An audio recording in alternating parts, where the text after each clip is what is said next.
क्या आपने कभी सोचा है कुछ लोग जन्म लेते ही अमीर परिवार में क्यों आते हैं, जबकि कुछ लोग जन्म से ही गरीबी, कर्ज और दुखों में घिर जाते हैं। क्या यह सिर्फ किस्मत है या पिछले जन्म की कर्मों का परिणाम? गरुड़ पुराण में भगवान विष्णु ने गरुड़ जी को ऐसे कर्म बताए जो अगले जन्म में इंसान को दरिद्र बना सकते हैं। लेकिन सावधान, इनमें से कई गलतियां हम अनजाने में हर रोज करते हैं। इसलिए इस वीडियो को अंत तक ज़रूर देखिए, क्योंकि आखिर में मैं आपको एक ऐसा उपाय भी बताऊंगी जिसे करने से इन कर्मों के दुष्प्रभाव कम किए जा सकते हैं। गरुड़ पुराण के अनुसार इस संसार में कोई भी सुख या दुख बिना कारण नहीं मिलता। जो कर्म हम आज करते हैं वही भविष्य और अगले जन्म का भाग्य बनाते हैं। भगवान विष्णु कहते हैं कि धन केवल मेहनत से नहीं बल्कि पुण्य कर्मों से भी मिलता है।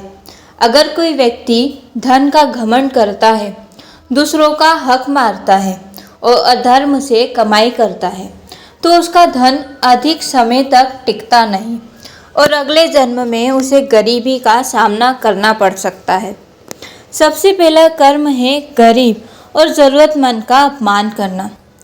जो व्यक्ति किसी गरीब का मजाक उड़ाता है, उसे तुच्छ समझता है या उसकी मजबूरी पर हंसता है, वह अपने ही पुण्यों को नष्ट कर देता है। गरुड़ पुराण कहता है कि ऐसा व्यक्ति अगले जन्म में उसी दुख का अनुभव करता है जिसका उसने दूसरों को एहसास कराया था। दूसरा कर्म है दान करने से इनकार करना।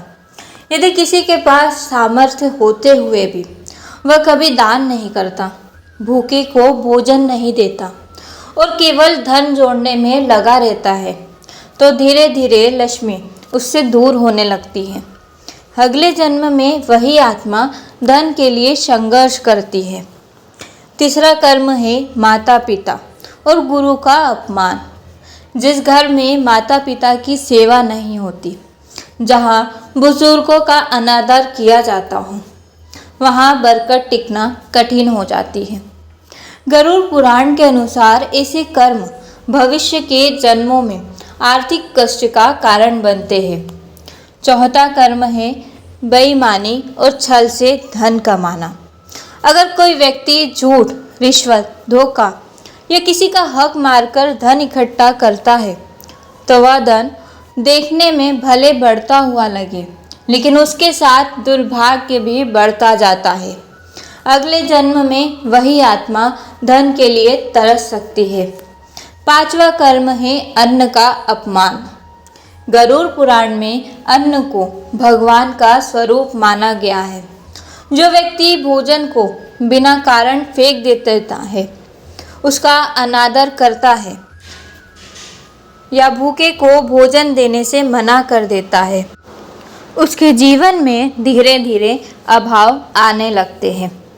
छठा कर्म है मजदूर या कर्मचारी की मेहनत का पैसा रोकना। यदि कोई व्यक्ति किसी से काम करवाकर उसका उचित मेहनताना नहीं देता, तो वह केवल उसका धन नहीं बल्कि उसका अधिकार भी छीनता है। ऐसे कर्मों का फल बहुत कठोर बताया गया है और अगले जन्म में वही व्यक्ति आर्थिक तंगी झेल सकता है। सातवां कर्म है गाय, पशु पक्षियों और निर्मल जीवों को कष्ट देना। जो व्यक्ति बिना कारण जीवों को पीड़ा देता है, उसके पुण्य क्षीण होने लगते हैं। दया के बिना कमाया गया धन सुख नहीं देता। आठवां कर्म है धार्मिक कार्यों और सत्कर्मों का मजाक उड़ाना। यदि कोई व्यक्ति ईश्वर, धर्म, संतों या पूजा पाठ का उपहास करता है और दूसरों को भी अच्छे कार्यों से रोकता है, तो वह अपने भाग्य के द्वार स्वयं बंद कर देता है। लेकिन यह एक प्रश्न उठता है, क्या अगर पिछले जन्म के कर्म खराब थे, तो क्या इस जन्म में कुछ बदल नहीं सकता? गरुड़ पुराण का उत्तर है बिल्कुल बदल सकता है। भगवान विष्णु बताते हैं कि सच्चे मन से किए गए सत्कर्म, ईमानदारी से कमाया गया धन, माता पिता की सेवा, भूखे को भोजन, ज़रूरतमंद की सहायता और भगवान का स्मरण, ये सब ऐसे पुण्य हैं जो पुराने पापों के प्रभाव को कम कर सकते हैं। कर्म का नियम कठोर है, लेकिन सुधार का मार्ग हमेशा खुला रहता है। इसलिए यदि आप चाहते हैं कि आपके जीवन में बरकत बनी रहे और आने वाला समय शुभ हो, तो आज से ही किसी गरीब का अपमान ना करें, अन्न का सम्मान करें, ईमानदारी से कमाएं और अपनी कमाई का एक हिस्सा ज़रूरतमंदों की सहायता में लगाएं।